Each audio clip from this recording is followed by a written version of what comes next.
esta, pues se clasificarán con arreglo en función de la decisión de un jurado profesional, donde probarán los pinchos el 28 y el 29 se entregarán los premios.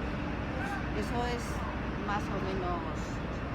Yo, antes de dar paso a Jacobo, el presidente del Centro Comercial Aberto, que contará más cosas, y luego al concello, al alcalde, pues dar como siempre muchísimas gracias a la participación de todos los hosteleros y también dar las gracias por anticipado a toda la gente que disfrute de esta forma, no solamente de buscar esas pequeñas cosas que aportan el disfrute de los pinchos, sino además el apoyo a todo el sector hostelero.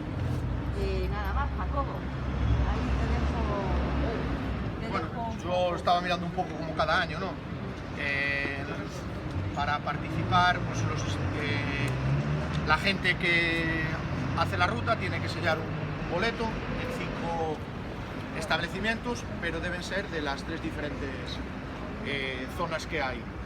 Después, aparte, pues también los clientes que hayan sellado el boleto del Botelo pueden